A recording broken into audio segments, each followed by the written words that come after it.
Raise your right hand, please. Swear the testimony given in the matter now pending before this court be the truth, the whole truth, and nothing but the truth, so help you God. I do. Okay. If you could introduce yourself to the jury, please. My name's Cassandra Ryan, but I go by Cassie. Okay. And Ms. Ryan, what do you do? I'm a teacher at Apalachee High School. Okay. And how long have you been a teacher at Apalachee High School? This is my 4th year there. Okay. Were you a teacher there in September of 2024? Yes. Okay. Now I want to take your attention specifically to that year.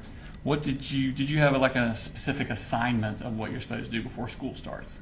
Yes, I had, we call it front loop duty, but basically we're just waving the students in the morning during their drop off. Okay. And is that the bus entrance or the car rider entrance? Car rider. Okay. And then at first period, what do you do? Do you have a job then? That was my first period planning, and I had a teacher that pushed into my classroom, so I just planned while he taught his class. Okay. There's a map next to you. It's a kind of a partial map. Could you show the jury where, yeah, there should be like a little pointer. This thing? Okay. That's official. If you could show them what classroom you were in for first period. Okay. Is that the classroom you stayed in throughout the day? Yes. Okay. Mm-hmm. But you're not teaching this first period class? I'm not. Who is teaching that class? Mr. I can't remember. That's his okay. name. That's okay. So first period, you're not teaching? No. Okay. What about second period? Yes. Okay. What course are you teaching? Algebra 1. Okay. And is it in that same classroom? Yes. Okay. Is there another teacher in the room with you for second period? Yes, Coach Edwards. Okay. And why is Coach Edwards also in the class with you for that class? It's a co-taught classroom, so there's one teacher in there that is the math certified teacher, that would be me, and then there is a special education certified teacher in the classroom because the roster has a significant amount of students that have specific learning disabilities that can range. Okay. So Mr. Edwards would help those students out while you're teaching the entire class? Yeah, he's in there to support them through the learning, mainly during like independent work. Okay, thank you. So you showed the class that you have. Who's in the class next to you? To the left or right? As you're facing out of your door to your left. Miss Greer. Okay. And do you know Miss Greer? I do. Okay, how do you know her? We started teaching together and we became friends as well. Okay. Now, I want to take your attention to September 4th of that day. What were you doing when students came into your classroom? I was standing at the front of the door because we had a new seating arrangement. We do that when we change units, and so we were going into Unit 2, so we change up the seating arrangements for the students. So the kids have assigned seating? They do. Okay. And on that particular morning, you had changed the assigned seating? Correct. Okay. And how do you record this? I made like a chart in Canva of the layout of my classroom, and all of my desks were numbered. And then I use the roster of my students and I list the seat number on that roster of each student. Okay. I'm going to show you Smart State Exhibit number 67. Ask you to recognize what this is. That's the roster that I used for various things, but there was the seating numbers on this as well. Okay. So are you using that to check when they come in and also telling them where to sit? Yes. Okay. I'm going to show you. Again, does that accurately reflect the seating chart you had that day? Yes. Your Honor, this time I have Tender State Exhibit number 67 in evidence. No objection. 67 submitted. Okay. I'm going to show you Smart State Exhibit number 37. Published 67.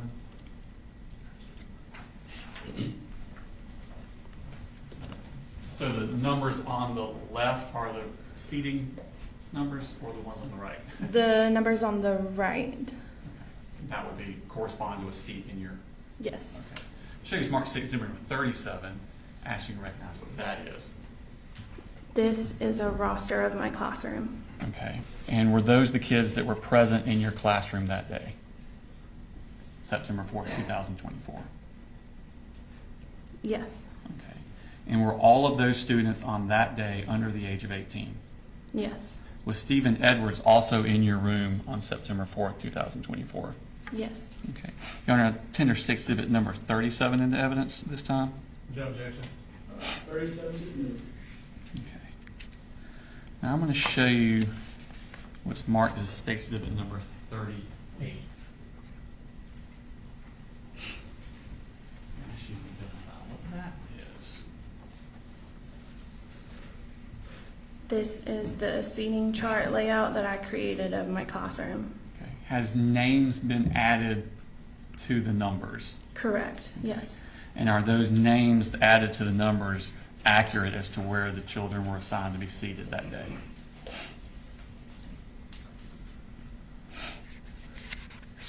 Yes. Okay. Your Honor, I tender State Exhibit number 38 into evidence. No objection. So as we're looking at 38 on the screen, if you could identify first where the front door is. Like the point. Yeah, that you can use the pointer Is that- behind you. Oh, okay. We used to have it where you could touch the screen, but that seems more difficult. So the pointer would probably be better. This is the door Okay. And where would you generally be teaching from? up here. Okay. And where would Mr. Edwards be? He wandered around the room, but this was his desk here. Okay. Is the other desk your desk? Yeah, like this is my desk, or that was my desk. This was his desk. Okay. And he just wandered to whichever child needed his help at the time? Yes, Okay. just kind of observed. Did you, when the kids came into the classroom after you've assigned them their seat, do you do anything else with them as they're coming in? We do a warm up, and so that is on the board for them to get their materials out to get started on the warm up while everyone's coming in. Okay. And at some point, did y'all start class? Yeah. Okay. And what class again do you teach? Algebra 1. Algebra 1. Okay. How about was the class going that day? What's the structure of the class? So we begin with a warm up, and then we kind of structure into the beginning part of our lesson. And I set timers on the board for students to be able to know like how much time they have for each specific part of our lesson. And then we would do about a 30-minute lesson and then go into like an independent practice time. What's independent practice time? Where they work on problems on their own. But this particular day, it was structured slightly different. So they had like 10-minute intervals where we were working through kind of difficult problems. The beginning of a unit is always typically the hardest because it's the first time they're seeing the material. And so the goal was to work through like chunking pieces of the material. And when they're doing this individually? No, they're able, so the reason why the groups are together is they're able to work with the people around them. Okay. What are you doing while they're working on these things? Typically when they're independently working, I'm circling the room just to kind of see where they're at, maintain behaviors, making sure they're staying on task, and helping any students that need help. And is Mr. Edwards doing basically the same thing? Yes. Okay. Tell me about restroom breaks. Okay. How does that work? So you can see next to the door, there's a thing that says sign out. Okay. In the bottom left corner? Yes. That is where there was a chart where the students sign in and out to go to the restroom. But after the warm-up, students are able to ask to go. And typically Mr. Edwards would be the one, addressing who was going to the restroom. And they knew what order they were in. So once that person came back. I was about to say, is there only one at a time out of the class? Correct. And so they have to sign their name, where they were going, and the time that they left. And there was a pass that they would take when they left the room. Okay. Is there any sort of procedure about what to do with the door? When they left the room, typically the goal is to have them shut the door. So at Apalachee, we have a shut door policy, so and a lock door. So when we open our doors in the morning, we're careful not to twist it to where it's able to be like opened from the outside. Okay. So when they came back, how would they get back in? Someone would have to let them back into the room. Okay. Now, at some point during that morning class at September 4th, did something happen that was out of the ordinary? Yes. Tell me what you first noticed. At 10:30ish. Sure. Okay. So I had just started, one of the timers had gone off. I don't quite remember where we were in the lesson. But I remember like hearing a loud like hit or something, and looking over and Looking over where? toward the door. Is that where the sound came from? Yes. Okay. What did you see? I don't recall exactly what I saw, but I knew that I saw something that made me jump to the floor. So it was something disturbing. What? Was it something disturbing that you saw? Yes. Was it a person that you saw? Yes. Okay. What about this person was disturbing to you? He was holding a weapon. Okay. Do you remember what this person looked like? I don't. I'm sure you're not a gun aficionado. Maybe you are, but can you describe the weapon you're referring to? It just was a long gun. The only thing I remember about the person is that he had like unnatural bleached hair. Okay. But that's all I could see. Had you ever seen this person before? No. Okay. When you hit the floor, first off, on the thing about where were you on that chart? I was at the board in between this first L. So kind of in the middle of that L? I was speaking to Tyler at seat 21. Okay. And did you dive somewhere, or did you just drop to the floor where you were? I dropped to the floor where I was, and I remember being faced towards the door and coming up in front of a bunch of book bags. Okay. And what happened at that point? So at that point, there was gunfire that started happening, and I could feel like debris and bullets going over my head. What was happening inside the room? Inside the room, What were the other students doing? the students began to duck down. A lot of desks were moving around. And it was hard to hear because once the gunshots started happening, it kind of messed my hearing to where it just, all you heard was like ringing for a little bit. How many gunshots do you think you heard? A lot. Okay. And was it like a few and then a break and then a few and then a break, or was it? No, it was like a rapid, the whole thing. Were you able to see anything in reference to the shooter during this time? No. Okay. How long did the shooting last? Seconds.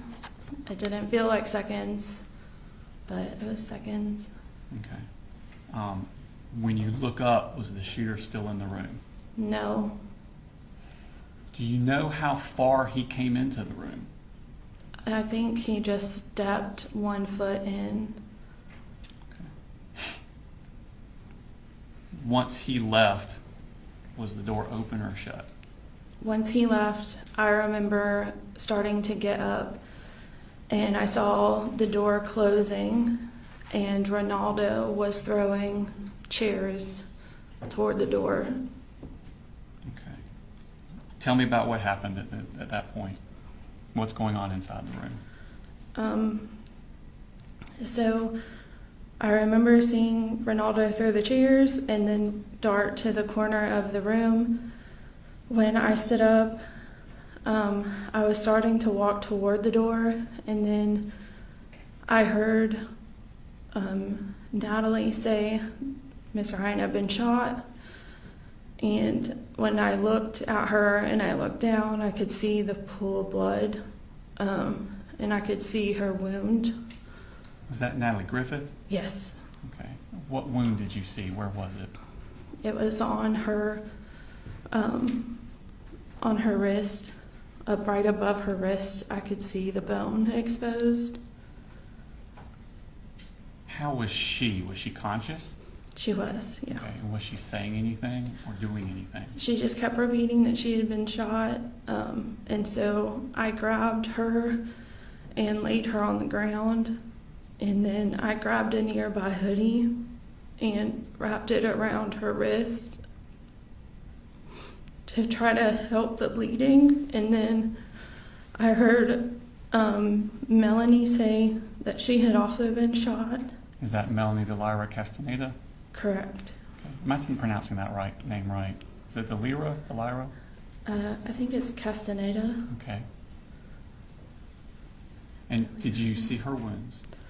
I could see that she had been shot through the shoulder, and I saw the blood there, but I couldn't see the actual flesh of the wound. Okay. And how was she? She was very quiet.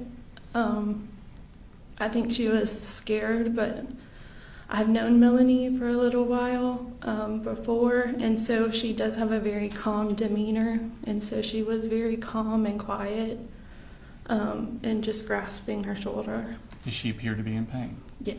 Okay. Did you notice any wounds to Nautica Walton?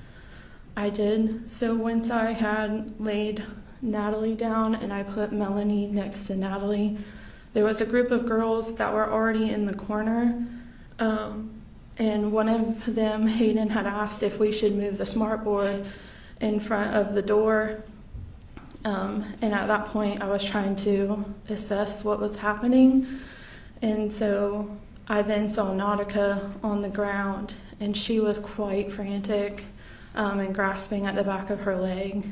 I couldn't see her wound or any blood, but she was in severe pain. Okay. And did you see Taylor Jones? I did not see Taylor Jones. Okay. Were you aware of any injuries to Jackson Beaver or Ronaldo Vega? I was aware that Ronaldo,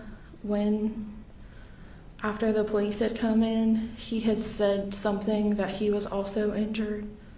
And then when we had gotten out of the room and up to the top of the hill, Jackson had said that he asked me to look at the back of his leg, and he did have something lodged into the back of his leg. Okay.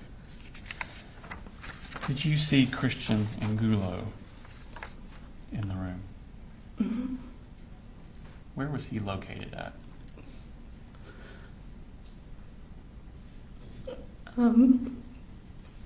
He was in front of the door.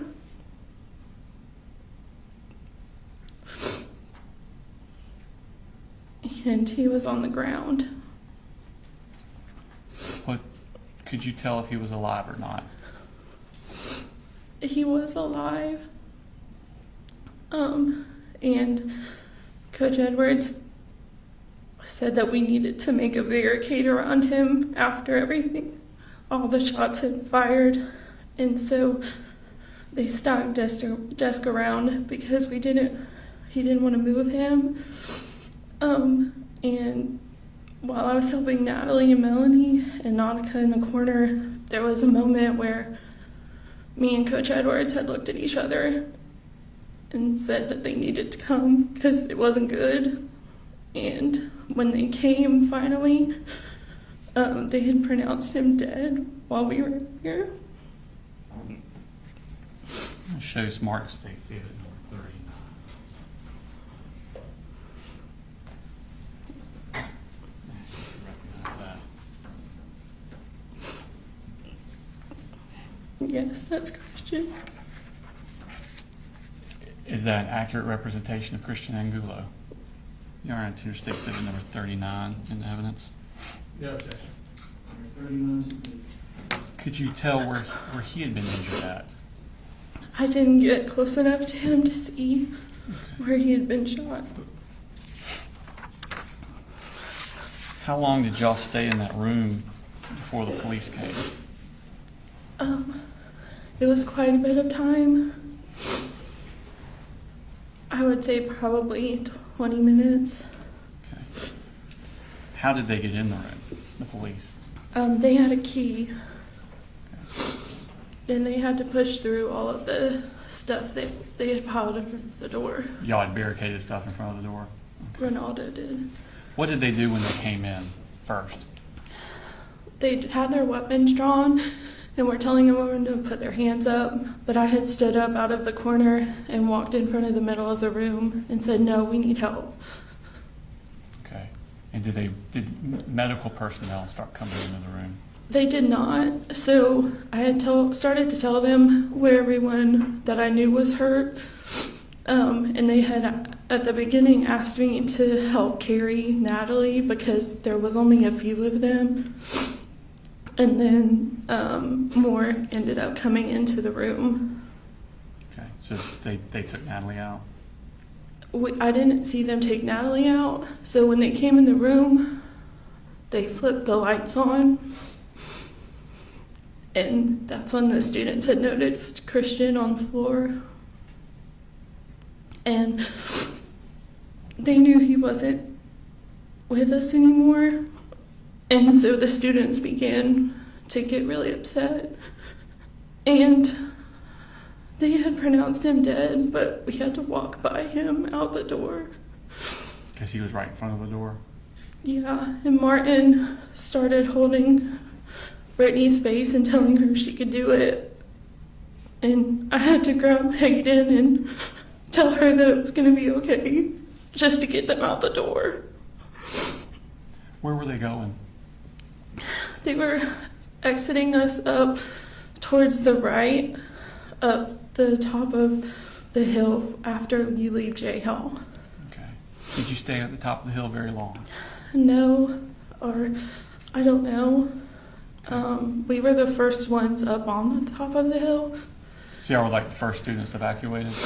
Mm-hmm. Okay. Did other students start coming out from other classrooms? They did. Okay. Did y'all stay on the hill or did they move you somewhere else? They started ushering us towards the football field. Okay. And what happened when you got to the football field?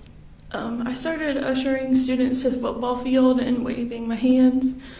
And I came across two students that I had taught before. And they came up and hugged me. And they said, "Miss Ryan, why do you have blood on your hands?" And that's when I noticed that I had blood on my hands. And so,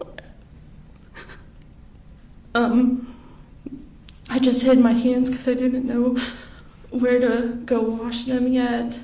And we got up to the top of the hill.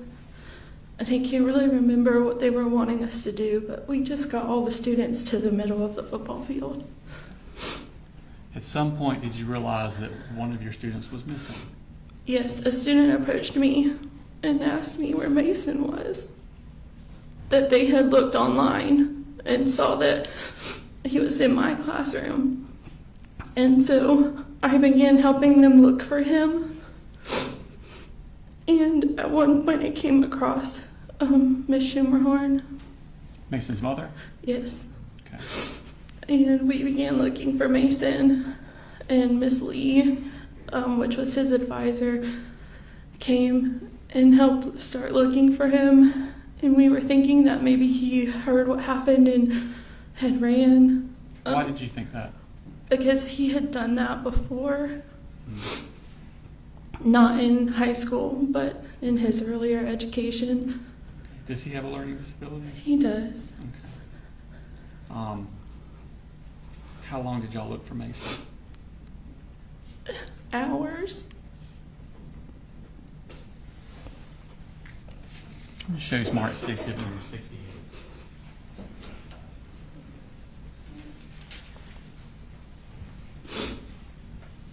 As you realize this.